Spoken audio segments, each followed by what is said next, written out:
অভয়াপুৰীত দ্বিতীয় দিনাও শিক্ষয়িত্ৰীৰ বিৰুদ্ধে প্ৰতিবাদ। শিক্ষয়িত্ৰী মৰ্জিনা বেগম বিদ্যালয় প্ৰৱেশৰ প্ৰতিবাদত কণ কণ ছাত্ৰ ছাত্ৰীৰ শ্ৰেণীবৰ্জন। শিক্ষাগুৰু ভগৱানৰ ৰূপ, গুৰুৱে দেখুৱাই পোহৰৰ বাট। কিন্তু শিক্ষাগুৰুৰ অভব্য আচৰণত যদি শিক্ষাৰ্থীয়ে শিক্ষকৰ বিৰুদ্ধে প্ৰতিবাদত নামিব লাগে, তাতকৈ লজ্জাজনক কি হ'ব পাৰে? হয়, এনে ঘটনাই সংঘটিত হ'ল অভয়পুৰী ডুমুৰীয়া পিকনাপাৰা প্ৰাথমিক বিদ্যালয়ত।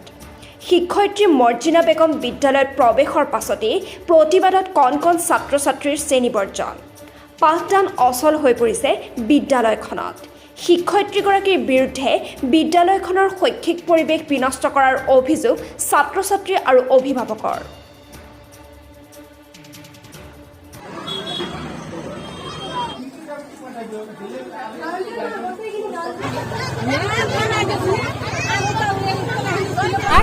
যে আমাৰ এইটো স্কুলৰ পৰা আমাৰ মৰ্জিনা বেগমক ট্ৰান্সফাৰ কৰিব লাগে। ট্ৰান্সফাৰ কৰিলেহে আমি স্কুলত ল'ৰা ছোৱালী পঠাম, নহ'লে নপঠাওঁ আমি। হিমন্ত বিশ্ব শৰ্মাক অনুৰোধ জনাইছোঁ যে আমাৰ স্কুলখন বচাব লাগে, আমাৰ ল'ৰা ছোৱালীৰ ভৱিষ্যত চিন্তা কৰিব লাগিব। সেইকাৰণে আমি কৰিছোঁ সিদ্ধান্ত লৈছোঁ আজি যে আমি ল'ৰা ছোৱালী স্কুলত নিদিওঁ, আমাক মৰ্জিনা বেগমক ইয়াৰ পৰা ট্ৰান্সফাৰ কৰিবই লাগিব। এইটোৱে আমাৰ অনুৰোধ, আৰু একো নাই। আৰু আমাৰ ভাল এটা প্ৰধান শিক্ষক লাগে। আমাৰ এইটো ডুমুৰীয়া পিকনা প্ৰাথমিক বিদ্যালয়ত আমাৰ ভাল টিচাৰ নাই।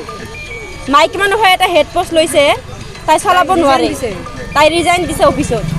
এতিয়া আমাৰ প্ৰধান শিক্ষক নাই, ভাল এটা আমাৰ প্ৰধান শিক্ষক লাগে, এইটোৱে অনুৰোধ। আৰু মৰ্জিনা বেগমক ইয়াৰ পৰা ট্ৰান্সফাৰ কৰিব লাগে। নমস্কাৰ। মই স্কুলত নিদিওঁ, ল'ৰা ছোৱালী লৈ যাওঁ। সদায় সদায় কাজিয়া কৰি থাকে, কাজিয়া শুনিব না ক্লাছ কৰিব।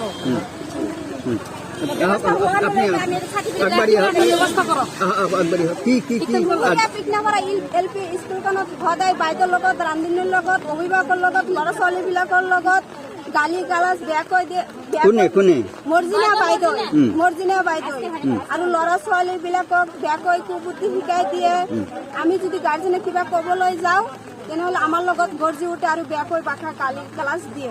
আজি আমি সিদ্ধান্ত লৈছোঁ যে যদি মৰ্জিনা বাইদেউ এইখন স্কুলত থাকে, তেনেহ'লে আমি এই ল'ৰা ছোৱালীবিলাক ঘৰত কৰাম, হয়তো এই স্কুলত নিদিওঁ। আমি এইখিনি আমাৰ ওপৰত মহোদয়ৰ ওচৰত যিখন পৰিস্থিতি এতিয়া হৈছে, এই পৰিস্থিতি যাতে ভাল কৰে, এইখিনিয়ে মোৰ